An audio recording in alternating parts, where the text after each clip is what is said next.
great celebration for all humanity, for all creation. But the official birth announcement did not come with a lot of fanfare. There were no proclamations in the town square. There were no parades in the street declaring that the Messiah would soon be born. It was just a single visitor and a friend young girl. That visitor happened to be a messenger from heaven.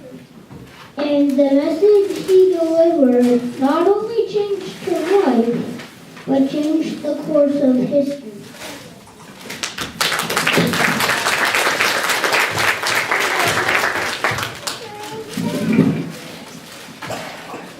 In the 6th month of Elizabeth's pregnancy, God sent the angel Gabriel down to Nazareth, a town in Galilee, to a virgin pledged to be married to a man named Joseph, a descendant of David. The virgin's name was Mary. The angel went to her and said, "Greetings, you who are highly favored. The Lord is with you." Mary was greatly troubled at his word and wondered what kind of greeting this might be. But the angel said to her, "Do not be afraid, Mary. You have found favor with God. You will conceive and give birth to a son, and you are to call him Jesus. He will be great, and he will be called the Son of the Most High. The Lord God will give him the throne of his father David, and he will reign over Jacob's descendants forever. His kingdom will never end." "How will this be?" Mary asked the angel, "since I am a virgin." The angel answered, "The Holy Spirit will come on you, and the power of the Most High will overshadow you. So the Holy One to be born will be called the Son of God. Even Elizabeth, your relative, is going to have a child in her old age, and she who was yet unable to conceive is in her 6th month. For no word from God will ever fail." "I am the Lord's servant," Mary answered. "May your word to me be fulfilled." Then the angel left her.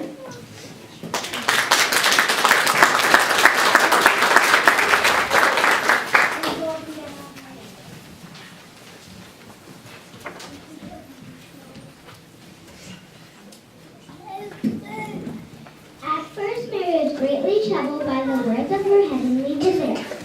But the angel's message transformed Mary's fear into joy. We often have times of fear and worry in our own lives. However, our concern should not keep us from coming into the presence of God. When we bring our concerns to Jesus, His perfect love will drive away the fear and doubt, freeing us to praise God and to celebrate Jesus with all our hearts.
Hey guys, isn't this a beautiful day? Yes, it is. We're in heaven. It's always a beautiful day.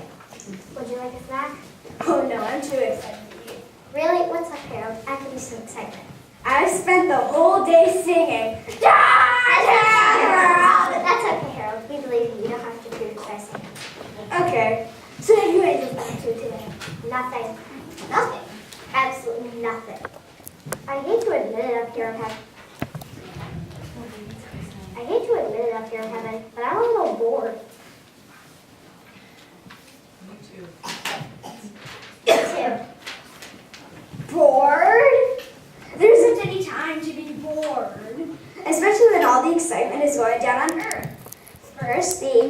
Gabriel visits Elizabeth and tells her that she will have a son, and that son will grow up to be John the Baptist. Then Mary goes to tell Elizabeth, Gabriel goes to tell Mary that she will also have a son, and that son will grow up to be none other than the Lord himself. Jesus will grow up and save the world from sin. Isn't that interesting? It is, but as you point out, it was Gabriel who got to deliver both of those messages. We were up here when all of that happened, Philip. Yes, but we still get to join in on the fun. Most of the world still has no idea what's about to happen, but we do. We know that Jesus is coming, and we get to wait for his coming. Oh my, I just get so excited from the anticipation. All I can do is sing. Joy to the world, the Lord is come. Thank you, Harold. That's enough singing. I can see how we play about the excitement and anticipation. Sure. Hey, have you guys heard about when Mary visited her relative Elizabeth? No, what happened? Well, when Mary said her hellos to Elizabeth, the baby inside Elizabeth leapt for joy. Hasn't that just leapt for joy? Even the tiny baby, who isn't even born yet, is excited about Jesus' coming. And if he can get excited, there's no reason we should get excited too. That's right. Excited enough to sing. Thanks, Harold. You're welcome. I'm always glad to add a few members to my band of angels. Oh, I can't wait for Jesus to arrive. I wonder where he's going to be born. A palace, I bet. That's where he should be born. Yeah, but Joseph and Mary are poor people. Jesus and Mary need to be born in a cow stable for the palace. Sure, Jesus is going to be born in a cow stable. That's French. Shucks, I thought I enlisted 2 more people to sing with me. Oh well, I guess I'm still on my own. Joy to the world, the Lord is come.